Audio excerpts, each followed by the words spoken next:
Without, That's what he's doing. And now I'm sick as a fan. I'm sick and tired of it. the body Absolutely language sick and tired on of the it. field is not good. He's crap. All the fans are showing against Are him. we rolling? Oh. Wait. What? sorry. So guys, here's the funny thing. I asked that question because I had actually a list of questions. The viewers, you, the Soccerholics community, get to know Harry and Ben today with a couple soccer questions, guys. So I just wrote this up because I thought it'd be nice. I'm doing my best Ben here. So My best Ben. What does that mean? A best Ben? Are you well, like you the moderate. mediator? You The mediate moderator. So Okay. first goal you ever saw in soccer? Do you remember any of you? Oh God. That's such a good question. Well, I can only just think back to my younger years when my dad took me to Highbury to see Arsenal for the very first time, and it's hard, but I would probably say it was Ian Wright, but I think it was probably someone else. But Ian Wright was the first time I saw a live goal. I don't even know if I can think back to see if I saw a goal before that on television, to be honest. Yeah, well, I'm TFC supporter since day one, and I was there at the very beginning in 07, and the first goal I saw, of course, wasn't a Toronto FC goal because we hadn't scored for a few games in the first few matches. And so the first goal, I don't know who it was or what the team was, but it was against Toronto. But I was there for the Danny Dichio goal, the 23rd minute, the very first goal in Toronto FC history, and what a goal it was. That goal, we were sitting at the top of the stadium at the back there, and everybody was throwing the seat cushions onto the field. Did you keep yours? No, mine was on the field. I had to join in that party. I threw mine out there on the field, and it was just the coolest thing I've witnessed at a football field. Probably just not as nice as winning the cup at home. But yeah, that was actually a fun experience. We'll bring you for the next one because I got it this year. The very first goal was the goal that I remember the most. So yeah, I'd say that one. So favorite player that didn't reach his potential. So I'll give you guys a good example while you guys think. Yorkan Gorkuf, one of the most phenomenal players that got compared to Zidane, but got hit by injuries. Like, for me, it was so bad. Like, when he was at Bordeaux, he was so phenomenal with Chamak up top. And then when he had the big money move to Lyon, and then he just wasn't able to play. He kind of reminded me a bit of Thomas Rositzky, what could have been. But he got just injured too much. Like, one of those players that, similar to Oz, was just like, when you watch them, they're playing football so beautifully. But what Gorkuf was able to also bring was, like, that kind of street-style football that you see now in, like, some of the more of the South American players. Probably made public by, like, Neymar as the poster boy, but... What a great choice. Whatever your choice, but... I'm trying to think of a player that's not Arsenal, because, the viewers know that I'm an Arsenal fan, and it'd be nice Till he dies. It'd be nice for me to try and...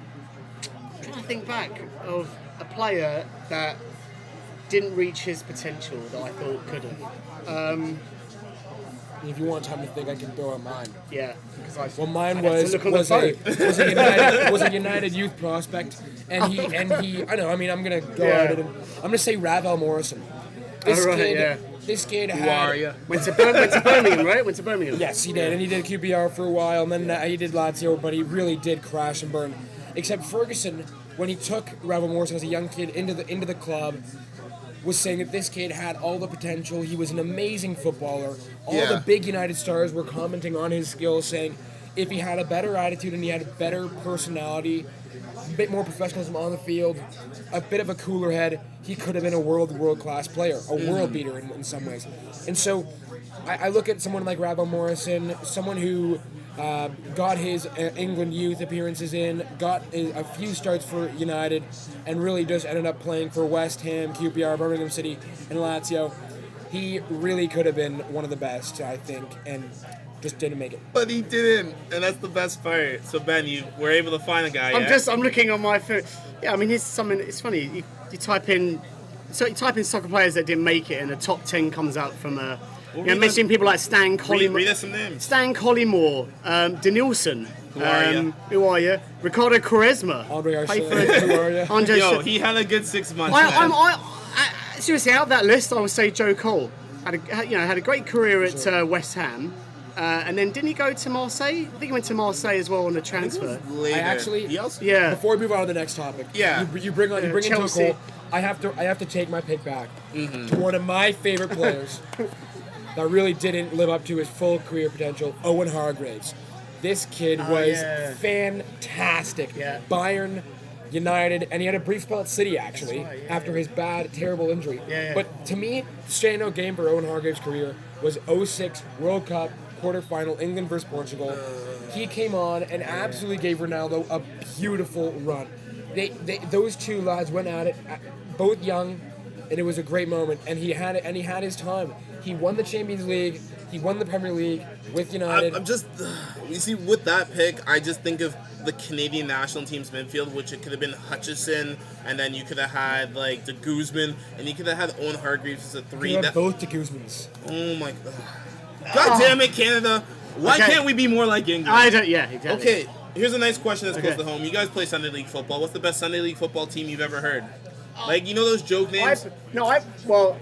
I played in Vancouver for a team called Yaletown Football Club. I was a goalkeeper. I was really bloody good. I miss those days, man. I really do miss those days. Maybe we should make a team for a tournament soon. Yeah. Maybe. Soccerholics TV playing in the league. Yeah, That'd be awesome. maybe. Hey, any players out there? We need some defenders. Yeah. To protect Ben. And any sponsors looking? We need shirts with a name on it. If we can get us those as well. That wouldn't be Harry on the front of our shirts. I can see it now. But yeah. Honestly, the teams I played for, they were all part of the neighborhoods in the city. We never really had really fun names, and I didn't really get to the sort of adult Sunday League level. So the teams that I played for weren't really any fun names. Well, some of the teams I played for against recently, like I've had a team played, they're named like Everest. I've had like Never Gonna Retire FC. Oh my god. Free Agents FC was one of them I know. Free Agents. Free Agent FC is pretty good. Liverpool FC was another good one. A good shout out for Liverpool. So that's not too bad. That's not too bad. But one thing that I really did want to ask, because I do look at my lovely questions, is best boots you ever bought? Like, oh man, what boots do you have like good memories of? So, because I saved up. You know, I worked as a paper boy. I saved up money because I wanted to buy. As soon as I saw that David Beckham Predator advert on the TV, I went out and bought them. And I couldn't believe I dropped like 180 quid, 200 quid. Because I was thinking, and I was a goalkeeper. Like, these aren't meant for goalkeepers, but I thought, okay, I'll try them out. And I thought I'd become a better player.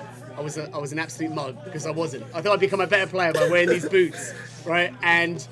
But I felt cool because I felt like, wow, this is like I'm kind of stepping into David Beckham's shoes one day, and this is what it felt like. For me, at one point in my youth career, I always had sort of the lower tier boots, and I never really had the highest end boots, and I finally got my hands on a pair of these disgusting looking yellow leather Addy Zeros, and I thought they were the best boots, and I just thought they were unbelievable. What position do you play, by the way? Striker. Oh man, I hate you. You're the showboating guy of so I had yellow these boots. yellow Addy Zero boots, and I thought whenever I put them on, I was like, again, I was gonna run faster, jump higher, kick the ball way harder, more accurate. Didn't happen for me. My career pretty much topped out at that point, but those are my favorite boots. I'll remember those forever. Well, right now I'm wearing those the knockdown versions of like Trick Turfs because I'm playing indoor. But my favorite boots, which kind of started the whole Puma movement in me, because what happened was I was wearing Spaldings at first for baseball because my mom bought me like these cheap pair. I think they were Kappa boots. They were orange. They were my best boots. They broke in the semifinals for like my like Sunday League teams like match. So I'm like, man, I need boots. So I bought these Spaldings, and we ended up losing the game 4-3. I still hate the guy. Randall, if you're watching this video, I hate you for scoring on my keeper, Tyler Pulowski. It was a 25-yarder, and it was almost like a painting of, like, my friend Tyler just going like this. He maybe got, like, no lift off of the ground, but it went top left corner. We lost the final. And shout out to my friend Magooks. He scored a hat trick. He played the greatest game of his life. Until my dad pulled him off with 2 minutes left when we were down a goal. Your dad was a coach. Your dad was a My coach. dad was like Bob Bradley. My dad played 3-3-4. Like, what type of sense is like this? I actually ran into my friend Brandon about it, and he's still fuming to this day that my dad pulled him off. And I didn't know. I was under the impression Magooks had the game of his life, scored a hat trick. I didn't know they got pulled off, and I feel awful. And the parents actually had to tell Brandon after, like, it's okay, Brandon, you know, Chris's dad doesn't know anything. And funny enough, the next day my dad got sacked as manager. But what a way to end the boot that I ended up getting, guys,